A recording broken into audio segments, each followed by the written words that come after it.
I'm Congressman Al Green. I want to thank all of the members of the press for appearing on short notice. We are here today to express our concern and indeed our outrage for what we have seen on a United flight. We are here to let the world know that what we have seen is unacceptable. It is an abomination. It is despicable. It is deplorable. And we will not tolerate it in this, the greatest country in the world. We believe that if this can happen to any one of us without liability, it can happen to every one of us with impunity. We believe that what occurred was an injustice that could have been prevented. And we also understand that the injustice did not originate on that flight. The injustice originated in a boardroom when a policy was produced that allowed this type of forcible eviction to take place. We believe that we should focus on those in the boardroom who have perpetrated this type of policy upon people. We believe that the president, the CEO, having indicated that he is supportive of what took place on that plane by indicating that the employees were doing something that was correct, we believe that he is incorrect. We believe that he has made a mistake. We believe that this could have been averted if but only the policy had been one that would have called for more diplomacy. The people who approached the passengers could have averted this, but apparently the people in the boardrooms don't have a difference in opinion about what happened on the plane. Here's what could have happened. There could have been a request for additional people to leave the plane, and additional dollars could have been offered. I understand that dollars were offered. I understand that they didn't get to the limit that currently they adhere to. But let's assume that they had reached that limit. If they had reached the limit of $1,300, if they had, they still should have offered more. In the United States of America, if you buy a ticket and you get on a plane, the airline can't take that seat. The airline has to negotiate that seat back. They can't take it back. We cannot allow what we saw to happen again. They must learn to negotiate as opposed to believe they can simply take. Taking under these circumstances forcibly is not acceptable. And I believe that there is a dollar amount that would have caused someone to accept the opportunity to fly at a later time. They were unwilling to take that extra measure of diplomacy which could have averted this tragedy. I also believe that we have to let the president and CEO, the president and CEO of this airline know that he is wrong, that he has made a mistake, that he has a duty and an obligation to tell the public that this was wrong. I'm not saying he should apologize. I don't ask people to apologize. I ask people to tell the truth. He should tell the truth about what happened. He should let the public know that this was wrong, and he should indicate that they're going to correct this. If he does not indicate this was wrong, if he does not indicate that this is going to be corrected, then the board needs to take corrective action with reference to the person who made that statement. The president, the CEO, anyone who condones what happened, who is in management, corrective action has to be taken with reference to them. What does this mean? It means that they should get a pay cut, or they should be forcibly removed from their positions with the airline. Excuse me just a moment.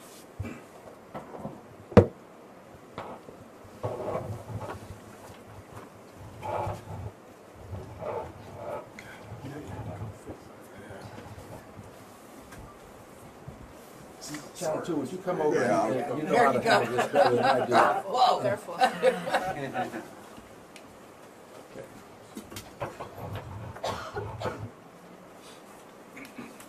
As I was saying, anyone who is in a policy-making position who believes that this was correct will have to be corrected. They should either get a pay cut, or they should be removed from a policy-making position.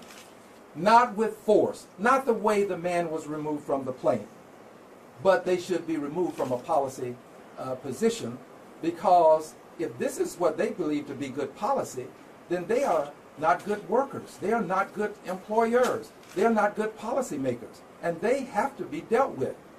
Finally, this. The inhumanity of what happened has to be focused upon. This was something that a person with some degree of decency should have perceived to be an act of inhumanity. To grab a person and drag the person off of a plane is inhumane. This should not occur under these circumstances. It should not occur. It should not have occurred, and it shouldn't happen again. It has been called to my attention that the gentleman who was removed, it is said to be a doctor, that he was selected randomly. We want to know what the process was. How did this random process work? We want to know, what does it mean to be selected randomly? We don't accept a simple indication that this was randomly done without some additional information and empirical evidence of how the process worked. We don't make any allegations at this time, but we do contend that it is important for things to not only be right but also look right. And it doesn't look right when you have a person extricated and removed under these circumstances, and you say that it was randomly done without giving us additional proof of what the random process was. I want to thank all of you for being here. I want to thank all of the persons who are standing here with me. They are all leaders in the community. This is a very diverse community that I represent. In the 9th Congressional District, the ballot is printed in English, Spanish, Vietnamese, and Chinese. We have a large Asian constituency, and the Asian constituents that I represent are upset. They have a right to be upset. I am as upset as they are. But we are upset such that we want to do something constructive. We are angry, but it is constructive anger. And that is why we're here today, to let United know that what they've done is unacceptable, and we expect reasonable redress for the wrong that has been perpetrated upon this passenger. With this said, I'm going to give a few persons to make comments, and then we will move to your questions. Cecil, would you come over, give your comments, and explain the organization, about the organization that you represent? Please. Hi, my name is Cecil Fong. I'm the president of OCA Greater Houston. OCA is a advocacy group for Asian Americans, national advocacy group.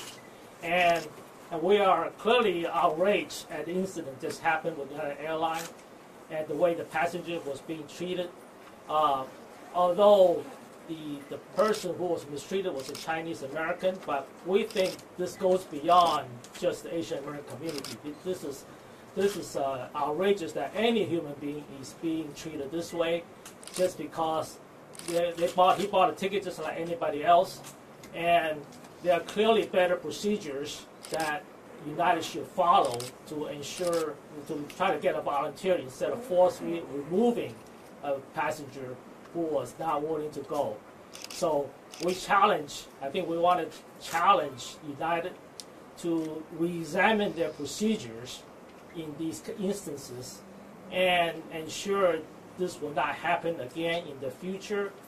And I'll call on the United CEO to apologize for the way the passengers was mistreated, and also be willing to re-examine the procedure they follow in future instances like this.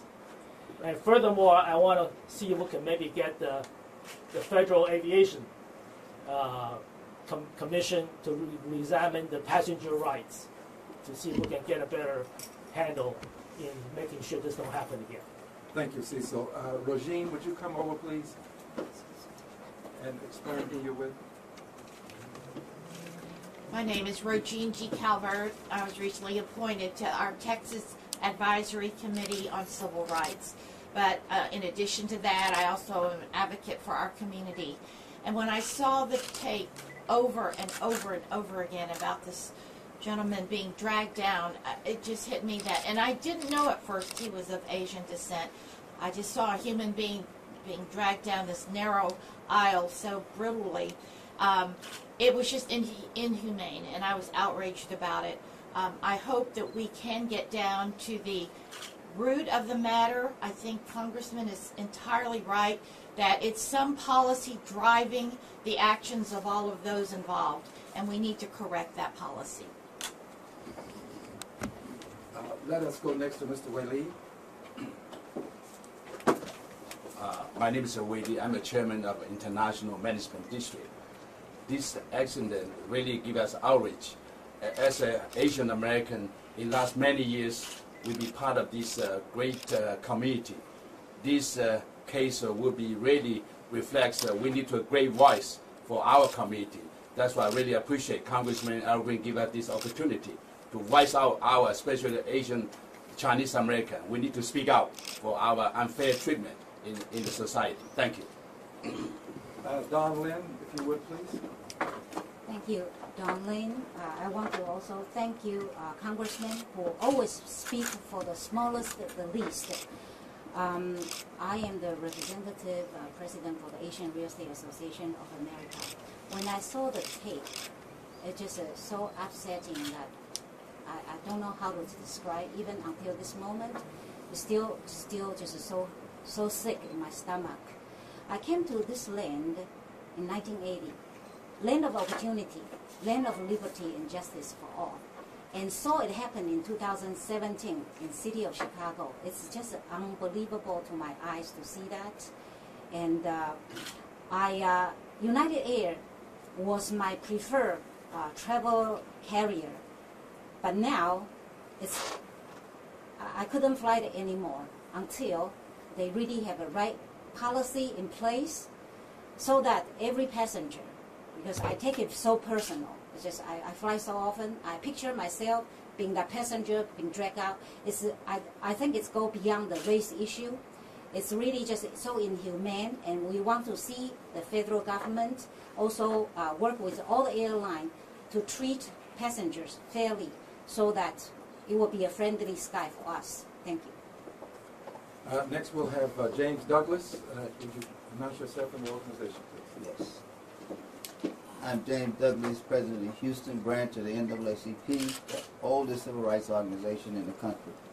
I'm also outraged over this incident because, as Wei Li said, it's not just about Asians, it's about all of us.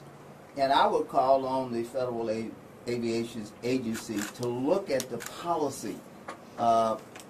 The airlines have a special relationship with people who fly.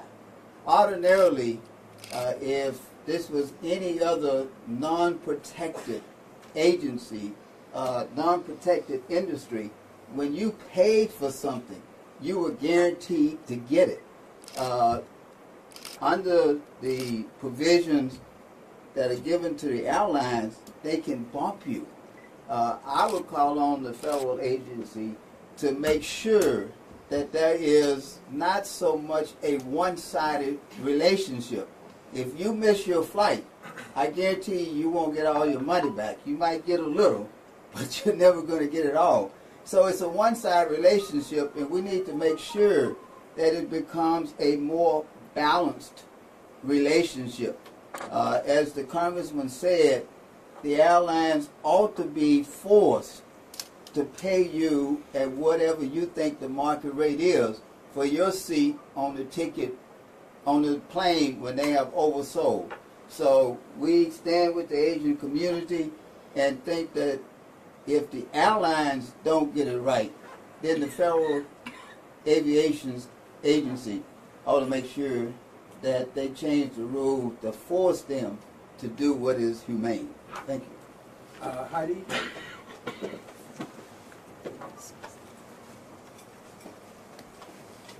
Hi, my name is Heidi So. I'm here on behalf of the Chinese Community Center.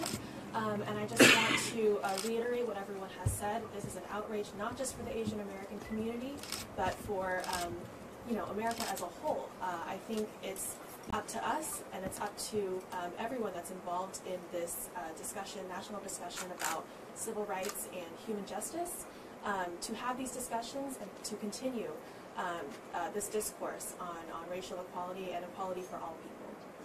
Harry? Thank you, Congressman. My name is Harry Sun. I was the Houston Chinese Chamber of Commerce. I'm the current president. And I was shocked to see in the news. And I thought this was in North Korea. But this is in the United States. Can be happen like this. And United Airlines employees should have many other options to solve these problems. But they did not take other options, alternatives. And they end up using the last alternative and calling the security officers. And the security officer also brutally ignore all the SOP and treat it like on the street violence. And take this old man, 69 years, well-educated physician as a street person and street violent person and knock him down and drag him on the floor all the way out to the plane.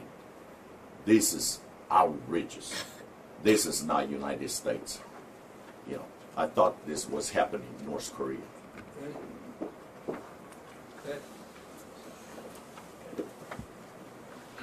Good morning. My name is Ed Gore. G-O-R is the spelling of my last name. National President of Chinese American Citizens Alliance. I'm based here in Houston. Our organization is actually headquartered in San Francisco, a 121-year organization based on civil rights for our Chinese American railroad workers back in the day.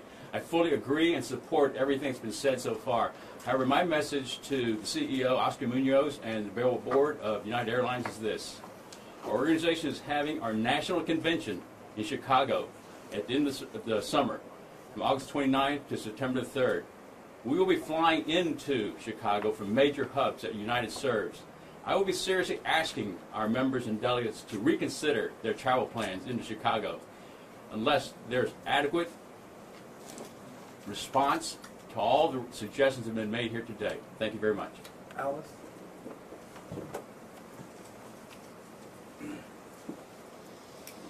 Thank you, Congressman. My name is Alice Lee. I'm the Executive Director of the Southwest Management District.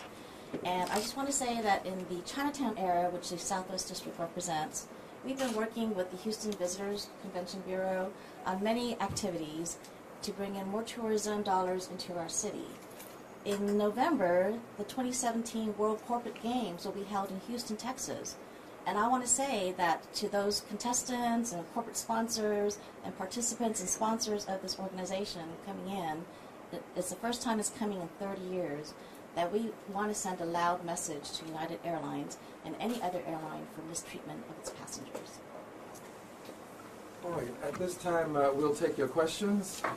Who'll be first? Congressman, Yes, we'll start this way and we'll move.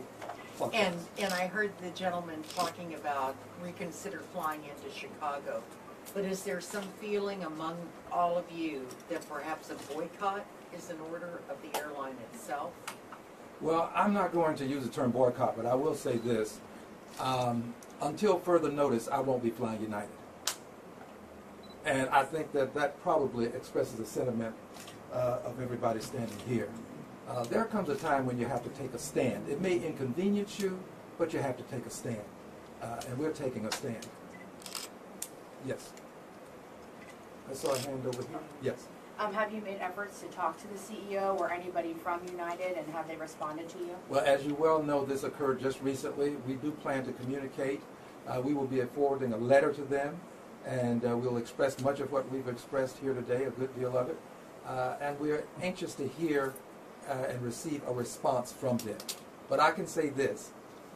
I just think for the CEO to make the statement that he made, supporting the actions that took place, is something that has to be corrected. He has to tell the truth and say that this was not good policy to do what was done on that plane. He has to do this. I don't ask him to apologize. I ask him to tell the truth and say that this was wrong. The next question, please. Yes. Two things. Is there any congressional action that is possible, investigation? And what do you think about the word reaccommodation? Yes, that word has caused a good deal of consternation, reaccommodation. We'd like to get a better definition of what it means, but as it was implemented, it causes us a lot of concern. You can't take back a seat from people who have paid for it. You have to buy it. They own it, and you have to buy it. Now, they don't own it such that you can't negotiate it away, but you just can't decide that if no one is willing to give up a seat, we're just going to forcibly evict someone from a plane. We expect people to be treated with a certain level of decency, regardless as to where you're from, regardless as to your race, your ethnicity, your gender, your standing in society. You have to be treated with a certain level of dignity and humanity. And we want to see this occur. People ought to be respected. You don't lose your constitutional rights when you board an airplane in the United States of America. You still maintain your right to some level of due process before you have a property right taken from you. I know that they have information on tickets that would give them an edge, but Professor Douglas, former dean of the law school at Texas Southern University, former president of Texas Southern University, has indicated that this is a one-sided affair, and it needs to be balanced. This is what he said, and I agree. And to the final part of your concern, I think that we do have to, in Congress, review this. We have to review what the rights of passengers on planes. And we have to review this circumstance. We have a president who tweets about things that he believes to be important. I think a good many people would differ with him on some of the things that he tweets about. He ought to tweet about this. He ought to have a position on this. This is something that impacts America, not just that one person on the plane. And I expect the president, who seems to have no problem getting involved in issues that are less than foreign affairs, issues that are not related to war and peace, I think that he ought to concern himself with the behavior of people on that plane and the lack of expressions of diplomacy and taking proper efforts to make sure that people are not harmed when they have to give up a seat on a plane. Any other questions? Yes, sir. Yes, I'm Mr. Potter with China Press. Congressman, thank you for this great opportunity to unite the mainstream media and Asian media together. My question is like this.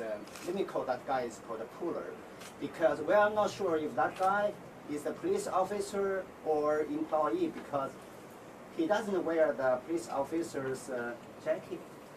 And I know the root cause is by the overbooking of the United Airlines. But if this law probably is enforcement officer can process properly, will not trigger this, people's concern. So what advice do you have to that officer in this situation? The crew were charged with the responsibility of enforcing bad policy. The security officer was policing bad policy. All of the people on that plane witnessed bad policy. It's bad policy that we really have to deal with. If this culminates with the crew being punished or a security officer being punished and no one in the boardroom being held accountable, then we will not have brought justice to this circumstance.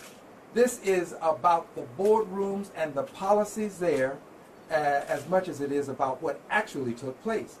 We have to have people in boardrooms made accountable. They get high salaries. This CEO is making millions of dollars per year. When you include his bonuses, he's making over $7 million a year. He ought to make decisions that are much more sensitive to the circumstances that they are having to deal with if he's going to continue to make $7 million plus a year as the CEO. He can do better. We can do better. And our community expects better. This is the United States of America. Yes. If I could ask you one more question, Sure. and Dr. Douglas, you might want to answer this as well. As you said, that the underlying problem, flights are overbooked, they're oversold, and this is not the first time that a flight has been overbooked and people have been asked to take money and take the next one. Do you think with that playing a part in this incident, do you think that there ought to be a policy against overselling a flight? Well, let's deal with this circumstance because they didn't really follow what is perceived to be the policy at this point because they allow people to get on the plane and to be seated. Normally, that kind of thing takes place and they get some sense of what they're going to do before people are seated. And then once people are seated, they have a ceiling that they usually go to. They did not get to that ceiling with their offer. So they really didn't follow the protocols as they have articulated them, as I understand it. However, to your question, I think overbooking is an acceptable way of doing business if you're willing to buy the seat back and not take it back. I think you can overbook. I've been on many flights that have been overbooked, and when they were overbooked, they made offers to people to accept a later flight with an understanding that you would be compensated in some way. That's acceptable. By overbooking, they can keep the price of fares down. We understand what overbooking is all about. But you don't overbook and then have a ham-handed approach to dealing with the overbooking that you have caused to come into being. You have to have an even-handed approach, not a ham-handed approach. You have to have a hand of justice approach.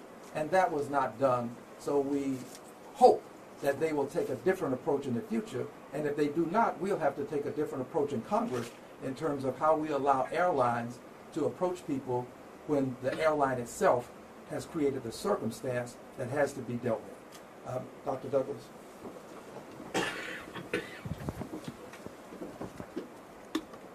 Overbooking has always been a problem for the airlines. And I understand that that's an economic decision for the airlines to overbook, and I understand that based on the economic decision, it's a prudent way to run an airline. Before deregulation, when I used to fly and they were overbooking, they never had a problem. Because before deregulation, if you got bumped, you got a free ticket anywhere in the continental United States that the airline flew. So if you were flying from Houston to Oklahoma and they needed a seat, and they said, we need somebody to give up a seat, people ran to the counter because you could get a free ticket to Seattle if you wanted to. The airline decided it was cheaper to give you $200 or $300 rather than a free ticket. Now, I say go back to the old way. I tell you, if they go back to the old way, they won't have a problem with people giving up their seats. All right. Any other questions? Yes. I was wondering, will we have any action in Houston area, such as like parade? Well, protests.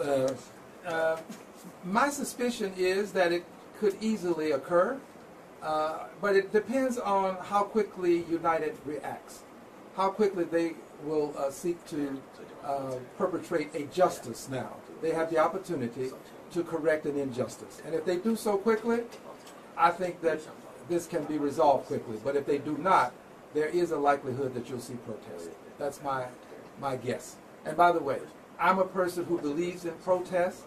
I protest, and it wouldn't surprise, I hope it wouldn't surprise any of you if you see me protesting if this is not corrected. Your congressman is likely to be out there protesting because this is an injustice that has to be corrected. Any other questions? Yes, ma'am. Do you think there's any ethnic issues in this problem? Well, I think that this is bigger than ethnicity. This is why we've consistently said that this is not about a person's ethnicity, your gender, your sexuality, your familial status. It's not about any of the things that cause us to become subsets in society. It really is about being fair and treating human beings with a greater degree of dignity and respect, regardless as to who you are or where you're from. You are owed a certain level of dignity and respect. Now, having said that, we want to know how he was selected. We want to know more than it was a random process. Those are words.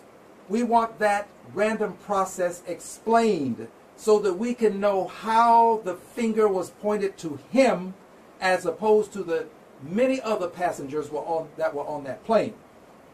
We're not calling this an act against a specific ethnicity, but we are saying we need the empirical evidence of how he was selected.